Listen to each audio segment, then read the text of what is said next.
January 19th, 2025. I got the year right. In the year of our Lord. How are y'all doing? Oh, the great.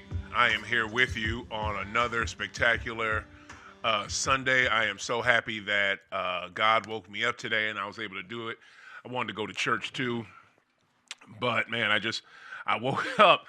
I'm gonna start at because this is a divisional weekend. We got big time NFL playoff games. A huge upset last night, and in the NFL with Washington over Detroit. No one saw coming. But I'm going to start in the obvious place. I watched Dave Chappelle's monologue last night for for SNL this morning for SNL. Like that's what woke me up today. And I'm not gonna front, man. Look, man. Look. There's a reason why I have been messing with David. I don't know his middle name, Chappelle. Shout out to Maria. How you doing, Maria Chappelle Nadal? She's related. There's a reason why I've been messing with David Chappelle since I was in high school. I graduated in '97. The reason why is the very first time not the first time, but like the second or third time I saw him do stand up, he was on Def Comedy Jam. And this was like 90, this is like 97, 98. And by this time, he was already a star. Like, dude everybody knew exactly who he was. Like, this cat is like the next one. He's going to be the next Eddie, the next Richard, the next Carlin, the next, he's gonna be the next one. That's how Chappelle was labeled. And this is back in, like I said, 97, 98. And he did a joke on how racist ass racist ass white people from back in the day when we were when most of us, now some of us were already here, of course, but some of us were brought over here by most of us were brought over here on slave ships, and how they came up with the word with the N-word to describe us. And his joke for it, y'all, was so relevant at the time in the late '90s. It was poignant. It made sense. It was hilarious, and it seemed very accurate. You know what I'm saying? And then my man jumps on last night and does a 17-minute monologue for this is Saturday Night Live's 50th season. If this show was started by black people, it would have been canceled years ago, like in Living Color, which was much better. What is it? His monologue, and they wanted, I guess Lorne Michaels hit him up in October and really wanted him. Now, why he wanted Chappelle out of all the people, I was surprised about, but it makes sense. The first episode since this horrible election. Just, you should have voted. You voted. You didn't vote, or you vote for the wrong person. There you go. You definitely voted for the wrong person. You can't vote for yourself. What is? And I'm talking to you, 15 million people out there that decided to sit this one out. You played yourselves and you played us. And what is it? I don't hate y'all, but it is what it is. And this was the first episode that they've done since that horrible election result. And I like that they got him. And he said when Lorne Michaels first asked him back in October, do you want to do it? He said, nah, I'm good. I don't want, you know what I'm saying? Like, my man, fresh off them Netflix specials, he got the Netflix money. He back on top again. You know what I mean? Like, he didn't need to do it. He didn't need to do it. But and then I guess November, December came, and they still asking him, and he was like, nah. But then I guess January hit, and now this is what he's saying. Now, granted, this man probably signed the contract way before that, right? But SNL has been the type of show where they do fly by the seat of their pants. They've been known to, the week of a show, get rid of a guest, get rid of a host and bring a whole nother host in. That's happened.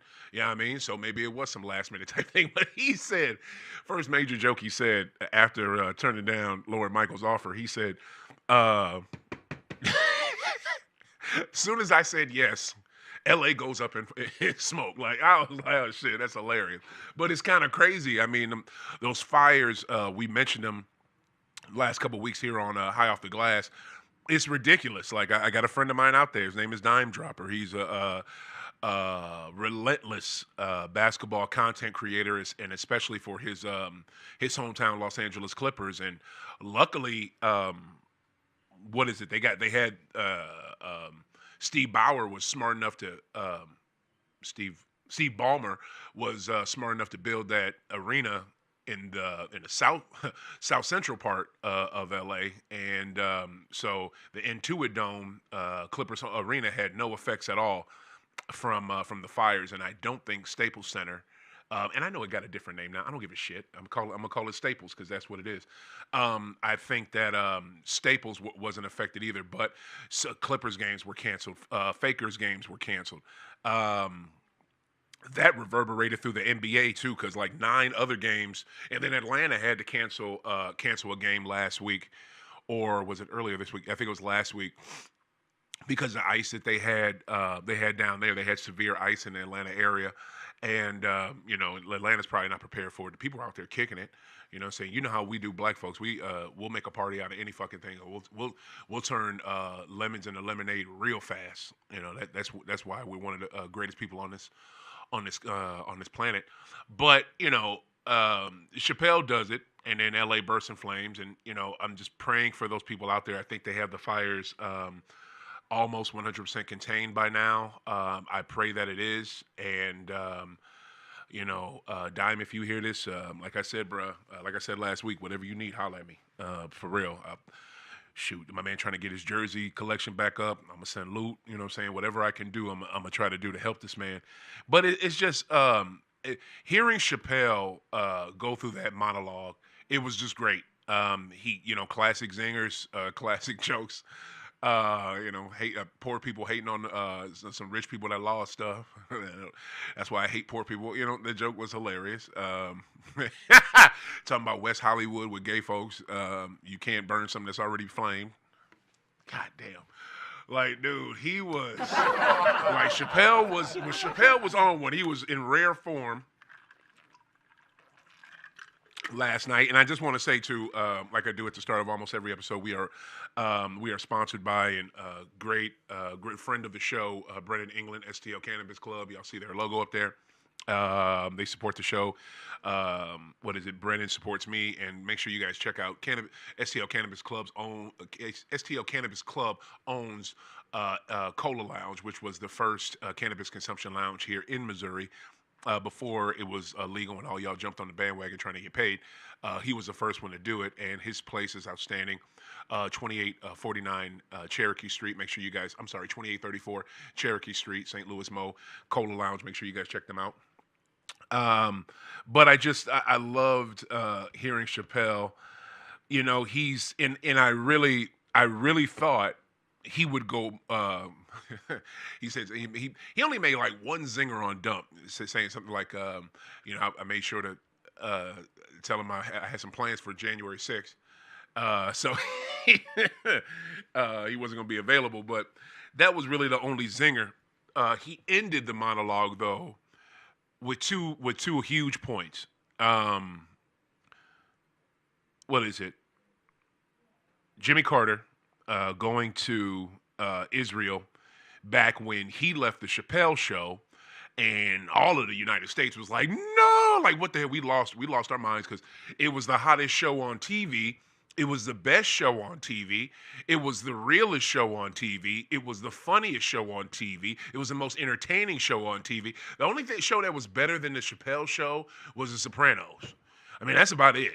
I maybe The Wire for some of y'all, and was The Wire. I think The Wire was out back then, but yeah, it was Chappelle show for comedy for a sitcom, in which it wasn't. It was a sketch comedy show, but it was the best sitcom. It was the best sketch comedy.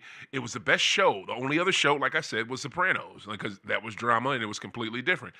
And when that man left, what was it, 2000?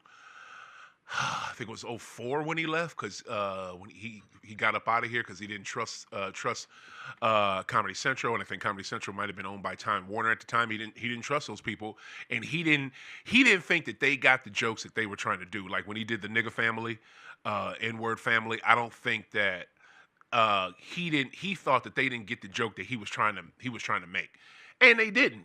And I get why he walked away from that $50 million, and I was proud of him for doing that. I remember Blaze magazine had a check. It was like, of course, it was like a fake cover, right? But they had a check that said 50 million on it, and I think it said from Comedy Central, and it was the cover was him lighting the check on fire, and this is when he had bounced to Africa, and he said while he was in Africa, President Carter came. It was the first time ex-president came to Israel, like literally went there, and all the whole Middle East was excited about it. He was in the Middle East, and Carter told the people of Israel. And Carter has been very honest. He's been the most honest American politician about our bending over backwards and forever giving money to Israel and just forgetting about Palestine like those people don't exist. And Carter has been the only president that has been honest about it. Not even Obama. Nobody. Let me see. No one has been honest about our relationship and why do we give too much money to one particular country. And what Chappelle said was that the Carter told Israel, "Look, I want to go to Palestine," and Israel said, "Okay, well, President, you can go, but it's too dangerous over there, and we can't protect you." My man went anyway. He went anyway with low security, and the people of Palestine, Gaza City, were ridiculously happy and just bending over backwards in adulation because this man decided to come to them. Because guess what? It's always about, the Jewish folks in Israel. It's never about the Palestinians in Palestine and on the Gaza Strip. It's never about them. It's never about those people because I guess those aren't the chosen people. So it's really so for them they were excited that someone actually stopped to give a shit about them. Can you believe it? And that's what President Carter did. So Chappelle said that, Dump, with you being back in office, you have to do better. And I don't know if Carter was a good president or not, but I know one thing: that was a great man that did that. And Dump, he said we need to do better. I don't know why he said we need to do better, but we probably do. And he said we need to do better, and Dump, you need to do better when you're back in office. No jokes at Dump's expense. No jokes at him at all. As Chappelle says, we know you watched the show, and he said what he said, and just basically ended it with Dump do better, and with a huge round of applause. I thought that monologue, it was 17 minutes. The 17 minutes flew by, like usually when Mr. Chappelle opens his mouth. It was outstanding. I was so proud of him for what he said and what he did. I'm just happy. I'm happy that now. Granted, I did not watch any of the SNL episode with Chappelle because I totally forgot he was even hosting. If they would have advertised it, if they would have had the ads out more, maybe I would have seen it. I just seen one ad with him, some white dude, I guess that's on the show I've never heard of, and Glorilla. The sister's beautiful, but her voice is the worst. I hate her voice.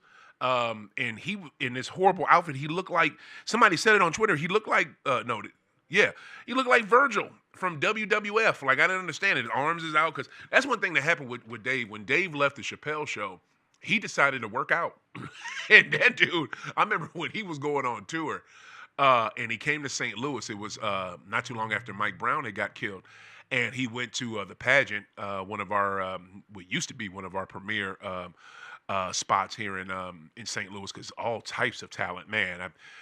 Outkast, Wu-Tang, shit, Nas. I mean, you name them. I have seen those people or knew of their shows at the pageant. And can I tell you, the pageant over on Delmar Loop has not been good in years. They haven't had, I can't remember they had it last time they had a good act in there. A world renowned act. Like they just haven't. Like the cats at Nas and Slick Rick. But Chappelle performed there shortly after, not too long after Mike Brown was killed. And like I said, he was on a tour. And, he was saying, man, it's scary out here right now. And I said to him from the top balcony, yeah, it is. And he was like, yeah, I know y'all feeling it. And I agreed with, because it was, man, like it was an effed up time for us after that, because You had Mike Brown get killed. You had eyewitnesses saying that the officer shot the boy in the back, and he was he was still a boy. He wasn't even a grown man. And what is it? He just walks away. No type of crime or anything, or no brought to justice. Just let's just hide you off in St. Charles some damn where, and you'll be good to go. Like that's the shit that happened. But I was proud of Chappelle then, and I was so proud of Chappelle this morning watching that clip. And I'm just glad that Dave, because it was very disturbing seeing some crypto ball thing that Dump put together his with his megites with his maggots, mega maggots and shit, and they put some crypto ball together, and you see Rick Ross. Now Rick Ross, right? I see him at this thing. Rick Ross. I don't look at Rick Ross like he pro-black. I don't think Rick Ross is gonna stand up for any fucking thing. But when it's time to eat, you know what I mean. So I don't expect. I didn't seeing him at that thing. Okay, that kind of makes sense. But when Snoop was at it, and all the shit that Snoop has talked about Dump and shit, rightfully so, since Dump has come into power, for Snoop to be at that mug, I just, it's going to be really telling, and I pray to God it's only 4 years. I really do. But it's going to be really telling on how many people that you think are so pro-black, so down for the cause, so for other people, or are for this, that, and the third. And when some shit hits the fan, look what they do. Or not when the shit hits the fan, when a check comes their way, they already got millions of dollars, but they need more and shit. So, well, I could take this money and I can do so. I'm getting it from the devil, but I can do so much good. Man, any money from the devil is devil's money. You know what I'm saying? Any dirty money is dirty fucking money. I don't give a shit how much you try to launder it and wash it and rinse it and wash, rinse, repeat.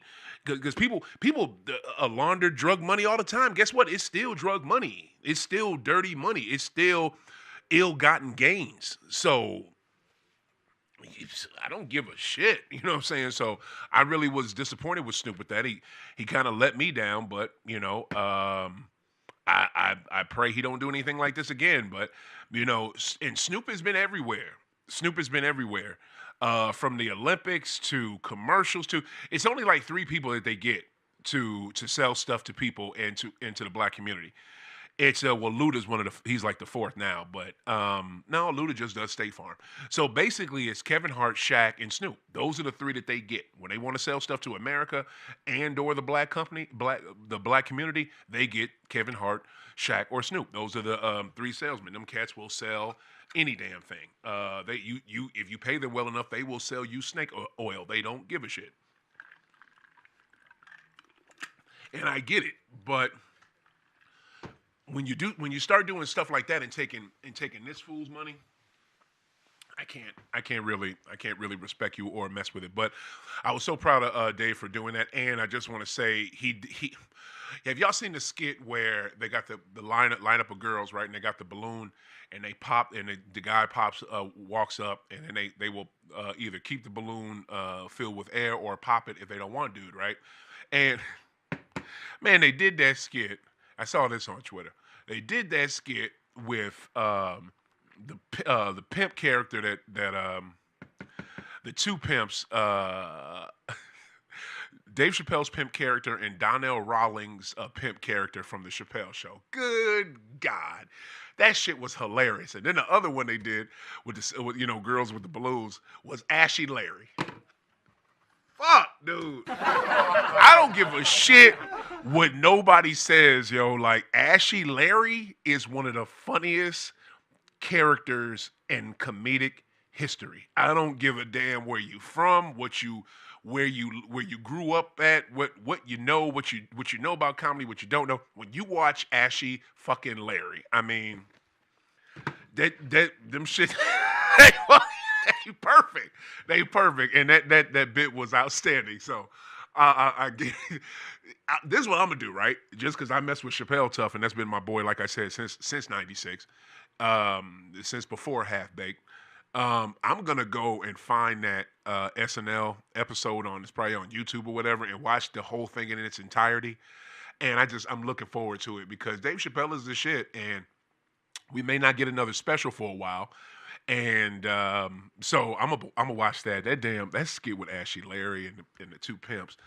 Oh my God! Rest in peace, Patrice O'Neal, and rest in peace, Charlie Murphy. Because if y'all remember that bit on Chappelle's show, two comedic, one comic and one comedic actor that is no longer here anymore. Patrice O'Neal and Charlie Murphy were both in that skit, and they both crushed. Patrice O'Neal, that cat was a truth teller, and I really think Illuminati killed him because he told too many secrets. That dude was so fucking good. But anyway, all right, let's jump to it. See, I kind of don't know which one to go with. I don't know if I do football. All right, I'm just gonna do basketball, right? Because I'm just gonna get this out the way. Because the Celtics are pissing me. They're pissing me the hell off. I'm really getting sick of. I'm getting sick of their lack of winning or holding on to leads. They're kind of regressing. Now, let me rephrase. I was going to say they're regressing to the team from 2 years ago. They're not. What they're doing is they're starting to show similarities of that team from 2 years ago. It's like you. I get that you're the best shooting 3-point team in the league. Actually, I don't think. Actually, it might be Cleveland or OKC. Might not even be them, but you have the best 3-point shooters in the league on your team. You have, at least got five of them, five cats that can drain threes like it ain't shit, and probably no, really six. And just because you can do it doesn't mean you should. They start off the Atlanta game by just jacking up threes. JT takes a three. I think JB takes a three. Pritchard takes a three. Now, out of those three players, I think two of them hit, or one of them hit. I know, JT made his. That's 1 3. And the thing that upsets me about it, it's not like y'all can't go to the cup because JT can get to the cup at will. At will, he can get to the cup. Is it easier to take threes all game? Yeah, it just is. It's easier for dude to take threes because, like Chuck has said, and this is common sense. If you ever play basketball, 1 3-point line to the other 3-point line, when you're playing full court ball, is not that far a distance. It's really not. Now, from baseline to baseline, that's a whole nother deal. And from paint to paint, that's not as far as baseline to baseline, but from one side of the paint to the other side of the court where the paint is, that is a significant distance, and that's a lot more steps than taking threes. So I just, man, y'all got to do it because Peyton Pritchard, undersized guard in the NBA, is one of the best 3-point shooters we have, probably, and in the NBA, and plus he's leading votes right now. He's the leading candidate to be Sixth Man of the Year, which he deserves, by the way.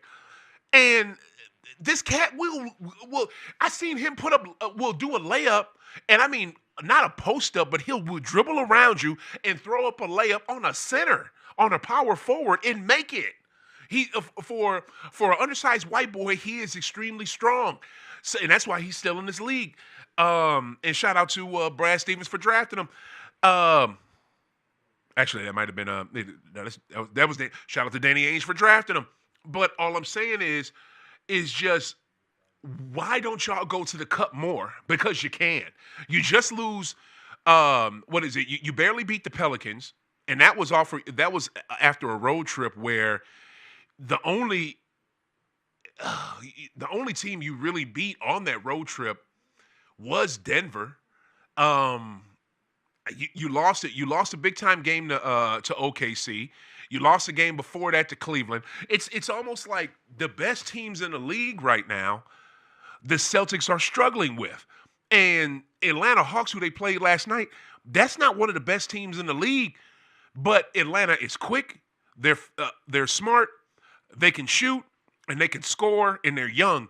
And it kind of seems like they give a lot of teams trouble, and they give Boston trouble. Now a team that used to do that with them is Orlando. But Orlando is missing some people. They just got Pablo back. Paulo Banchero. He's not 100% yet, so that's why I think, and they're missing the other Wagner brother. They need Franz because they're not going to win without Franz. Both Wagner boys and and Paulo and Cole Anthony has to be on one, which he was because he was playing his ass off the other night against Boston.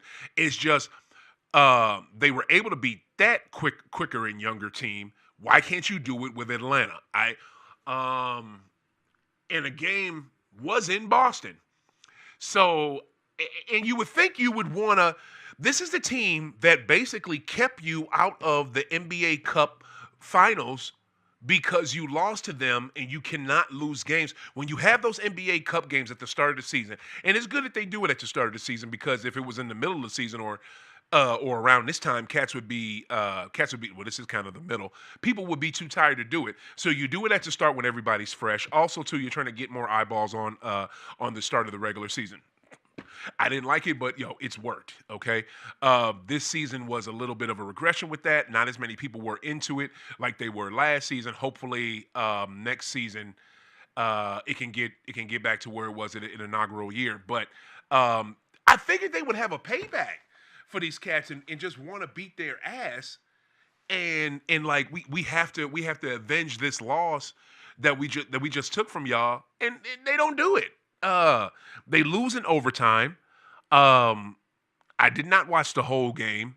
The parts I did watch, Boston looked good, and it's baffling to me how sometimes in these games they can still have, like, I thought we were done with that after last season. Like y'all were done being those let's get a 20-point lead and then squander it type teams. I thought they were done with that, but it seems like they're not. So it is what it is. I'm highly upset about it. I hope that they can have a bounce back. I'm not sure. Shit, I can't even look up. I'm not sure when their next game is. I think they play Monday. But I'm just no, they probably play Tuesday. Let's see if I can look it up real quick.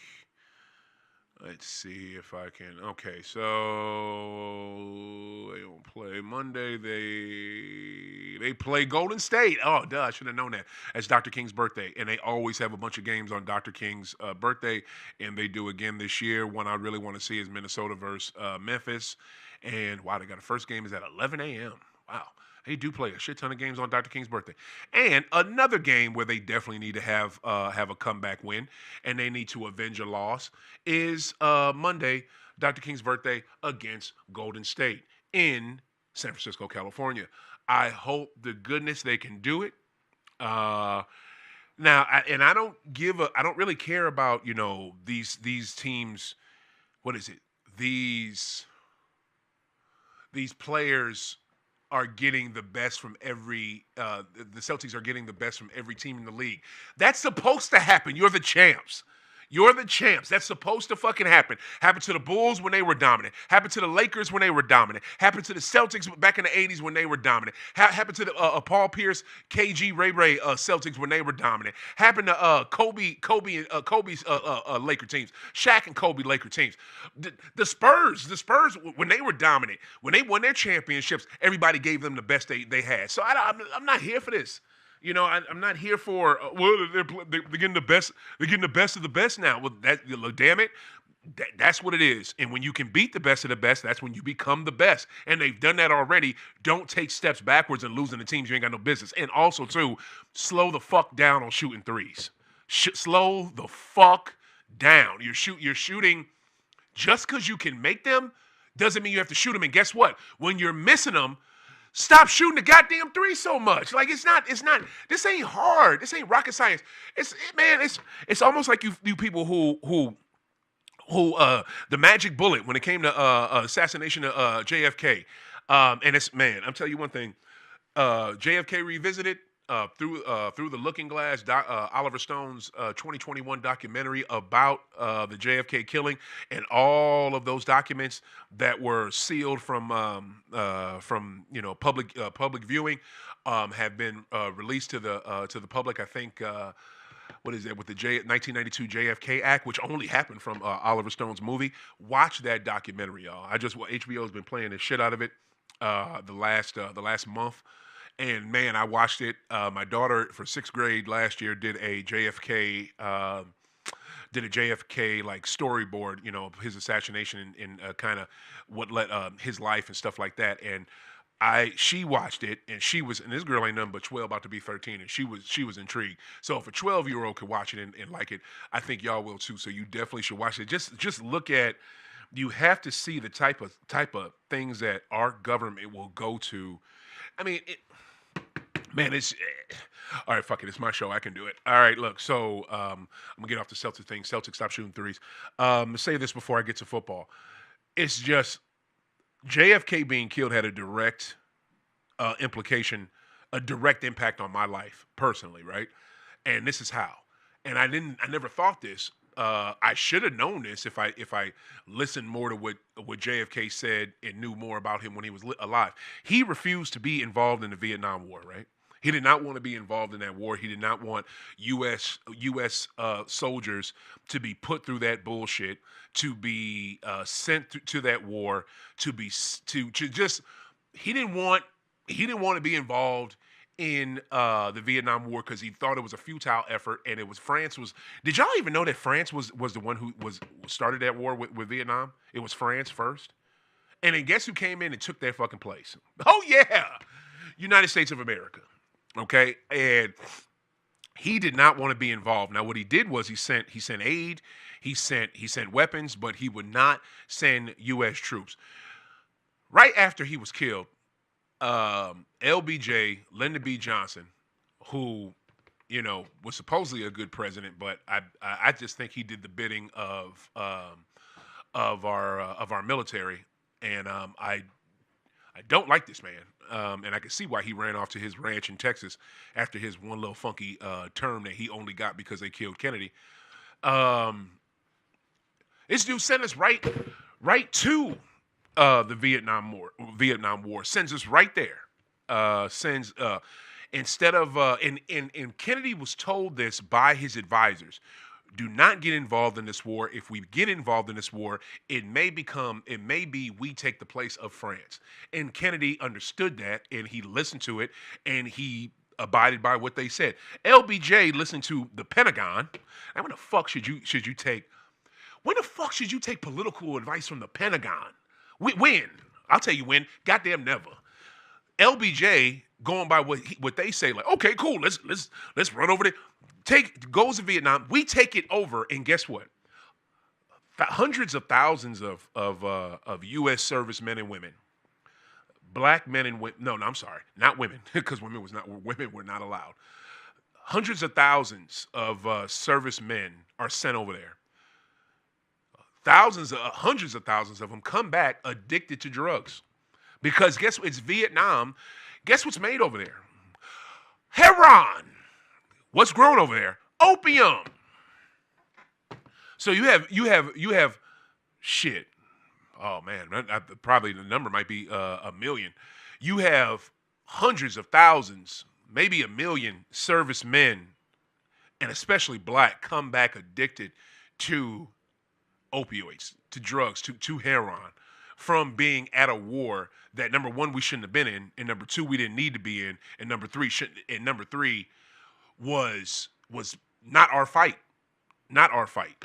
And the effed up part of this, right, and how it directly impacts me is LBJ sends men over there.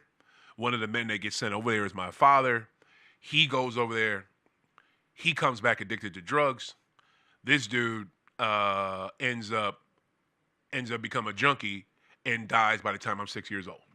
And not only does he die by the time I'm 6, he has think about like 8 other kids that just have to grow up without a father, because this cat was selfish as fuck, and he was betrayed by his own government that sent him into a war that he did not need to fight.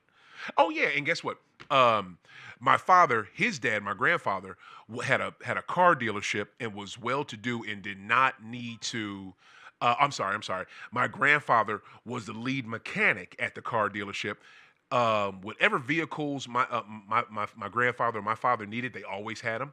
My grandfather could fix anything, had money, had vehicles. My dad had the same. He did not need to go to that war. Guess what? He was fucking drafted. He was forced to go. So It's not like he was not like one of these people who, like me, volunteered to join the U.S. military, the Navy, because I needed it. I wanted to get the hell out of my grandmother's house, and I needed some type of structure. I needed somewhere to go, and I wanted to start my life. And I didn't have money to fall back on. Now, granted, my family, my grandmother, she had a beautiful home, beautiful life for me. But it was time for me to do my own thing, and my dumb ass, I volunteered. Now, granted, I will never regret volunteering because that was one of the best times of my life. The things I got to see were amazing. But this man did not have to do it. He was not going to do it. He was drafted. He was forced. So now, instead of me growing up with a father, I do not have one simply because powers that be, Allen Dulles, the Pentagon, LBJ, people of that nature, they send us into they make a whole bunch of young men in this country fight a war that they don't have no business fighting. So, in that being said, I fuck around and lose a dad behind it. But it's tragic. It's tragic and it's shitty. And it's the type of and when I watch that doc, I just think about if you look at all the stuff that Kennedy was trying to do, normalize relations between Cuba, normalize peace with Russia, peace with China. And I'm not, and like he said in his speech, not the type of peace where like you're forced and somebody puts a gun to your head and makes you submit and makes you be peaceful because you have no choice. It's either submit or die. No, the type of peace where it feels good to live. It feels great to be alive. The type of peace where everyone wants it. The type of peace where we are in harmony. That's the type of peace that Kennedy sought and he was actually going to get. But then you know what happened in November, Dallas, 1963. They killed him. So it's just watch that doc, y'all. It is really good. I was taken aback by it when I was watching it earlier this week. I haven't finished it yet. I watched damn near the whole thing. It's narrated by Donald Sutherland, rest in peace, and Whoopi Goldberg. They do an excellent job with it. And it's thank you, Oliver Stone. You nailed it yet again. All right, so here we go. Philly versus the Lambs. They're playing right now. Just because, you know what, I want to know. So I'm going to give y'all the score real quick. Philly is up 7-13. I love it. Hopefully, Philly is up 7-13. Hopefully, Philly can continue winning this game. Supposedly, it is supposed to be an inch of snow every hour during the game. They're legitimately supposed to get an inch of snow. So I look forward to seeing that and seeing the Lambs. Good luck. Y'all think y'all can play in cold weather? Good luck, because I know you can't. So I'm really looking forward to that. I want to see Philly advance. And the reason why I want to see Philly advance is this. I can't stand the Lambs. I can't stand Stan Kroenke. Stan Kroenke is a piece of shit. I was at Privilege 2 last night. My boy Duran, is his second bar that he's open. Is it second? Third bar that he's open. And fuck the Rams chant broke out when this one Lambs fan with fully decked out was leaving. And this is the thing, right? That is so that I don't get with these Lambs fans here in St. Louis, right? Y'all act like we have no reason to hate the Lambs, and there's no reason to dislike them, or they're not here anymore. Okay, they're not here anymore, and it's not the fact that they just up and left, because that alone is fucked up, and that's enough reason to not fuck with a team. Okay, but the fact that that Stan Kroenke had to shit on St. Louis to do it is extra fucked up. And this is the part that nobody talks about too, with the Lambs leaving. When Georgia Frontier's kids wanted to sell the Lambs, there was this guy. His name was Shahid Khan, He graduated from University of Illinois. He has ties to Illinois, Southern Illinois, and he wanted to buy the team. The sports writers here, Bernie, was it Bernie Michaelis, and Thomas. I forget that Thomas dude, the one who used to write for the Post-Dispatch, always talking about football, and a bunch of the sports writers here. All of them shitted on Khan trying to buy the team because they just knew if Khan bought the team, he was going to move the team. Since that happened, let me tell you what happened. Khan bought the Jacksonville Jaguars. The Jacksonville Jaguars have been in the same place that they were before he bought them, and since he has not hinted on moving that team. That team has been shitty. It has been atrocious. Has it made it back to an AFC championship game since its inception, its inaugural season? And never has he said anything about moving that team somewhere else. If there's been rumors, it hasn't been from Khan or his family. Also, too, since then, Stan Kroenke, who sports writers here wanted to buy the team, has bought the team and moved it to Los Angeles. And in the process, him and Jerry Jones, another reason why do St. Louis residents who love St. Louis love the Cowgirls? Why do you do that? Why do you do that when your owner of the Cowgirls is racist as shit, who has been photographed stopping integration at Arkansas schools back in the 50s? Literally. Nothing happened from that, and he helped Kroenke shit on St. Louis to get the Lambs to L.A. because that's a bigger market. It's such a bigger market that nobody up there gives a fuck about them, and they got two whole teams, and you got San Diego and St. Louis, who both bent over backwards and loved and supported those teams, are now assed out. So anybody in San Diego who does not give a shit or doesn't support the Chargers, I'm with you. I get it. And unlike St. Louis, those people have totally given, and they love the Chargers. They worship the Chargers. And the only reason I can say this is I literally was just up there in July. Family vacation. We went up there in July. I did not see a stitch of Chargers shit any fucking where. You know where I see Rams, where I see L.A. Lamb shit, St. Louis Lamb shit? In St. Louis still, on people's backs. The dude yesterday at the bar. All I saw when I was in San Diego, Padres. Oh, yeah, and more Padres. It was no Lambs anywhere. So, no Chargers anyway. So, them people know how to let go when somebody doesn't want them anymore. St. Louis, unlike, they don't.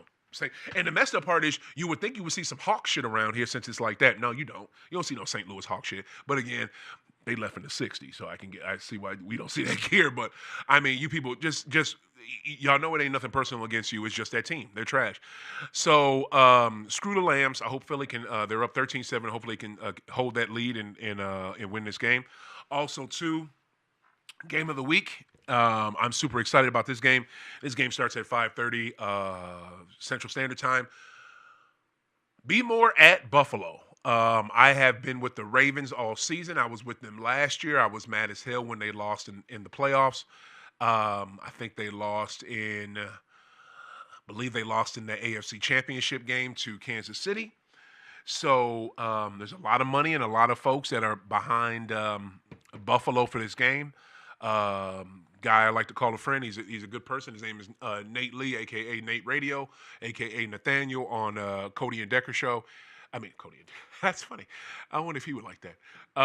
Beal and Decker on Mad Dog Sirius XM Sports Radio. He's just uber producer for them. Like him and Jonathan, they produce their asses off. And Nate is a big time Buffalo Bills fan. I sent him a text earlier this week trying to throw a bet at him. When I call in the national program on Sirius XM, I talked to him on Friday. I tried to make him do this bet because I wanted to do a name and number shirt. So if Buffalo wins, I'll send him a Josh Allen name and number shirt. When Bmore wins, because I think they will win, he sends me a Lamar Jackson name and number shirt. That's not going to happen. He's not with it. So he is extremely nervous, and he is the only person that I will feel sorry for. and maybe Pat in Buffalo too. But he's those are the only people that I will feel sorry for, and probably Josh Allen, because when they lose this game today, it'll be two reasons why they lose this game. Either McDermott, their coach, does something stupid that puts them in a precarious spot, or Josh Allen just doesn't have enough talent, and he cannot carry that team. He cannot run for every first down.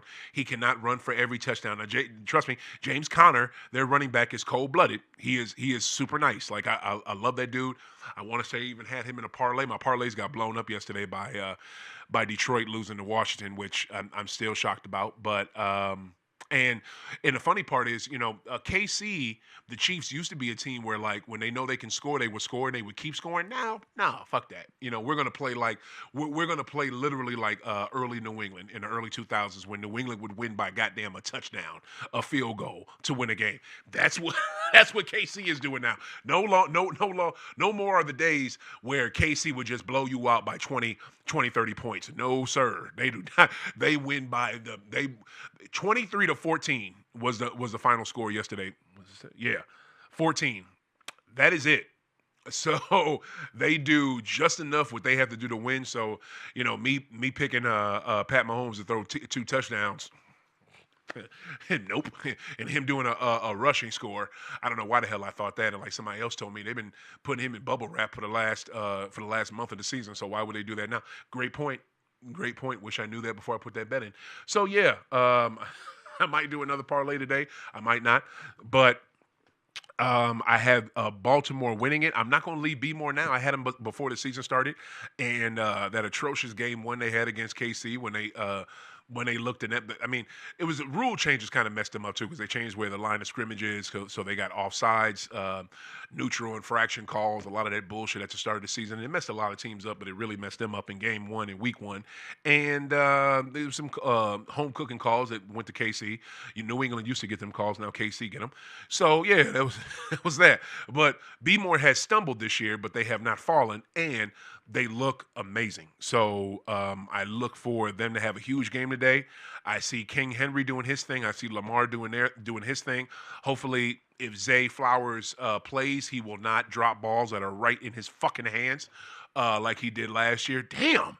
I swear, if he does it again today, he's Butterfingers. Like, that is legit what he is. He's butter fucking fingers. But I see Bmore doing their thing and them actually winning, and I'm proud of them for holding on and I mean, they got besides their head coach, they got a black ass coaching staff. They got a super black coaching staff. So I love them. I want to see Bmore do things. Yes, I'm rooting for everyone that is black. It is just simply harder for us than other folks. So yeah, when we do stuff, when we succeed, we all succeed. And also too, I am not one track minded. I am not just for one race of people, my own, and that's it. I am not like that. There are people like that are out there, and there's a bunch of them I can name. There's a big time celebrity that's like that. I am not like that. I am for all people, but I'm for my people first. So that's how that is.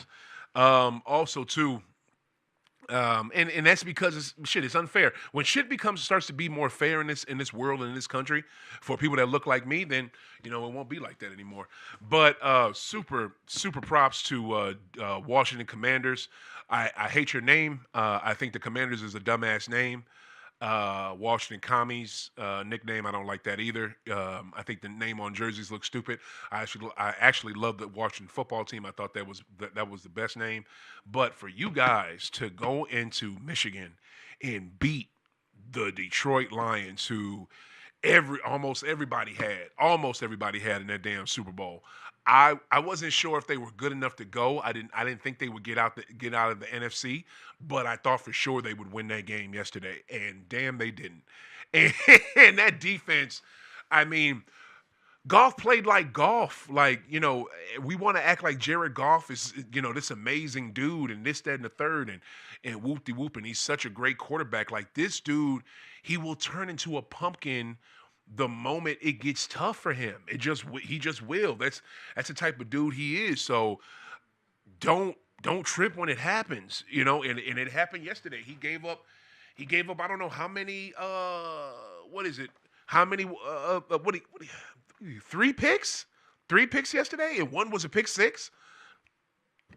Classic him, classic that dude. So, um, bye Detroit. See you next season, and I give Detroit props. I like their OC is pretty good. Ben Johnson, their DC Aaron Glenn, he's pretty good. I hope that brother gets a head coaching job. Now it's going to be funny. Just watch this now, right? Ben Johnson is white. He's the OC. Aaron Glenn is black. He's the DC. Ben Johnson is beginning job offers since last season and interviews since last season. He's turned them down. Aaron Glenn, a few this season. So I want to see if both of them will get hired. Number one, I want to see if they'll leave Detroit. And number two, I want to see if Aaron Glenn will actually get hired because with them losing in the divisional round as opposed to the NFC Championship game or the Super Bowl, the luster is they're gonna, because this is what they do. This is the racist shit they do. They're gonna take the luster off of him and they're gonna put it on, Ben Johnson, or let's see if they take the luster off of both of them and they kind of, they take a little bit of the shine off of both of those dudes. I want to see it. I want to see it. I want to see how even this is because this is the problem in this country and in this world. Because of the color of your skin, shit is not the same. It is just fucking different. And guess what? Those of you that got a problem with me calling that to light, guess what? If the shit wasn't like that, I wouldn't have shit to say. But I just do. And that's what y'all mad about. And frankly, I don't give a fuck. So this was a good show. You know what? Montega Rebel, he was on call today, so he had to do his job, which I totally understand. So, but that gave me the opportunity to do one of these solo shows, and I'd even do a rundown, y'all. This is all off the dome. I love doing these solo shows sometimes. Now, granted, do I like having Rebel and Josh Price here or a co-host? Yeah, I do. But I love doing these solo shows because I get to, talk about stuff I really, really, really want to talk about. And that JFK Revisited through the looking glass, that was one of those things. That was a very personal thing for me. But yeah, man, I love doing these little solo shows because these solo shows are like the whole podcast for me is therapeutic, and these ones are very therapeutic. But I am going to do a little post production and then figure out where I'm gonna go watch this game. I want to see the Lambs lose. I don't know if I'm putting another bet in since my parlays are blown. I want to, but I want to shoot some pool too, so I'm gonna go figure it out. Yo, this was a great show. I appreciate you rocking with me and y'all checking it out. Hit me up on the socials. OThaGreat, OThaGreat on Blue Sky, Facebook, Twitter. On Facebook, I'm barely on there, right? So if you want me to see it, DM me on there. Twitter, I'm on there. I'm on there all the time. Blue Sky, I'm on there often. And IG, High Off the Glass, High Off the spell THA. I'm on IG a lot. I like that. That's a social media platform that I could not stand when it first came out because I didn't know how to work it. And then when I had to get in it, one of the man who helped me start this show, well, I called him D. I don't know what name he's going by now. But when D helped me start this show, he kept saying, you got to get on IG. You got to get on socials more. You got to get on Facebook. You got to do this. He called it Facebook. You got to do it. You got to do it. You got to do it. I did not want to do it because I always had a passionate hate for Facebook. And same thing for IG. But I like IG a lot more now. It's more user-friendly now. I know how to work it better. But I'm still not. I'm not. And then when you hear Meta, Meta's owner, which is the owner of both of those, Zuckerberg talking about, we're not going to have fact checking on these sites anymore, and we're not going to have fact checking, and I'm going to bring Dana White into the fold as the on the board for Meta. It's just man, it's these corporations, man, they are fucking us. They are really. It's going to be. I pray we don't get to a state where it's just, these people Shit, it's damn near at a state of that right now where they wake us up. They tell us when to wake up. They tell us when to go to sleep. They tell us when to eat, what to eat, how to eat, where to eat. You know, it's too much. It's just too much control. It's not enough things ran by the people. And guess what? We can have more things ran by the people. People just support other people. That's it. Just support other folks. That's all you got to do. And we can build a hell of a lot more things than we have now. All right, y'all, I'm done. NFL playoff games. I hate the NFL, but I love the teams. And NBA games have been outstanding. Celtics, get your shit together. Bruins, get to this damn Stanley Cup and win it. Keep smoking, keep hooping. We out. Peace. St. Louis needs a basketball team. NBA, come on. Come with it.